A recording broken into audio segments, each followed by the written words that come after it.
Welcome back, Coco Crew. Today we'll be discussing some very important information that you need to know when you're preparing to take your food safety certification test. This information is coming from the 2023 ServSafe Food Safety Manager Study Guide. Let's start by looking at the three main government agencies involved in food safety. These agencies play a crucial role in safeguarding public health. They are the FDA, the USDA, and the CDC. The FDA is responsible for various aspects of food safety. Here are some of their key functions. They're responsible for conducting scientific research related to food safety. They're also responsible for issuing food code, which serves as a regulatory guideline for local agencies in managing food services. And they're responsible for inspecting food that crosses state lines to ensure compliance with safety standards. The USDA. The USDA focuses on safety of meat, poultry, and eggs. Let's take a look at their functions. They ensure that the meat, poultry, and eggs are safely packaged and correctly labeled. They conduct inspections of food processing plants to verify compliance with safety regulations. They inspect food shipped to suppliers to maintain quality and safety standards. And then we have the CDC. So what are the CDC key functions? Okay, so the CDC handles cases of diseases and outbreaks. Their responsibility entails responding and managing cases of disease and outbreaks, including those related to foodborne illness. They also collaborate with other agencies to investigate and prevent spread of foodborne illnesses as well.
According to the CDC, there are 5 common risk factors for foodborne illness.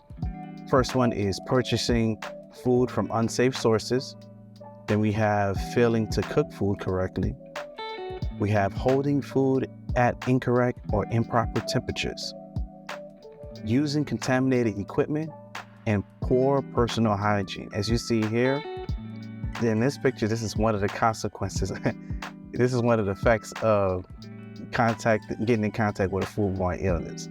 And this is bad. She must have ate somewhere that was bad. When your toes curl like that, that's bad. That leads us to keep this in mind, and this is going to be on your test too. And it's kind of obvious. We all know this. Hand washing is the best way to prevent virus or foodborne illness. Now, there are 4 types of contaminations. We have biological contaminations, chemical contaminations, physical contaminations, and intentional contaminations. So with biological contaminations, these occur when harmful microorganisms or pathogens contaminate food. Here are some of the examples: bacteria, viruses, parasites, toxins, and pathogens. Chemical contaminations happen when harmful chemicals or substances contaminate food. On your test, they're going to ask you a lot of questions on how to prevent chemical contaminations. These are some of your examples here. Store chemicals on the bottom shelf or away from food to avoid accidental spills. Chemicals not in their original container should have a label with a common name. For example, a plastic spray bottle should be labeled Clorox/bleach on it. All chemicals should have a safety data sheet, SDS, on file. What's a safety data sheet? Well, a safety data sheet provides information on safe handling and use of that particular chemical. Now we have physical contaminations. Physical contaminations refer to the presence of foreign objects in food. Here are some examples of physical contaminations. We have jewelry, plastic wrap, band-aids, bandages, hair, eggshells, chicken bones, nail polish.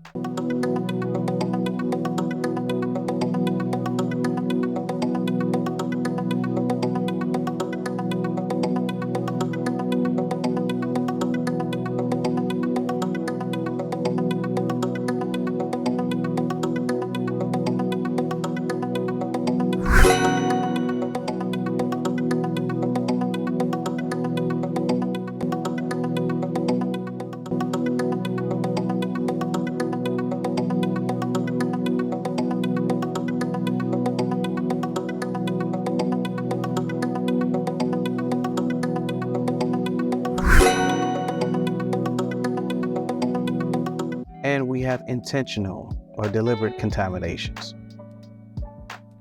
With intentional or deliberate contaminations, that occurs when someone purposely contaminates food to cause harm. To address this serious issue, the FDA has issued what is called the ALERT approach.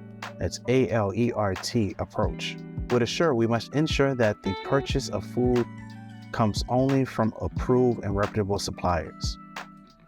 With LOOK, we have to be vigilant and watch out for any signs of tampering or suspicious activities involving food.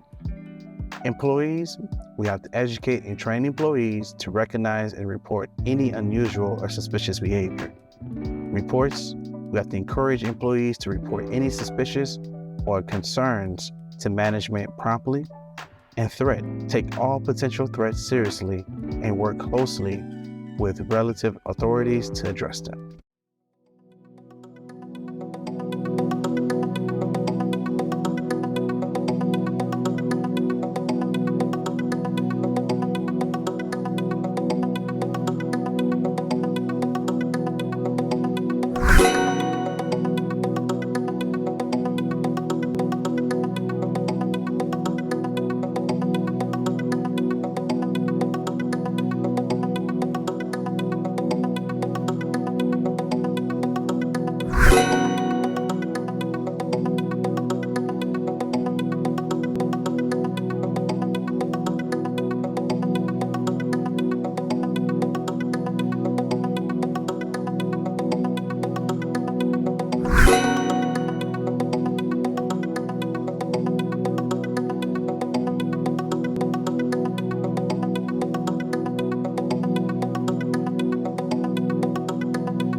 All right, everyone, so that concludes our lesson on government agencies and the 4 types of contaminations when it comes to food safety. Thank you for watching. Remember to subscribe. Leave 3 coconut emojis down in the comments below if you find this helpful. All the flavor, minus the frosting.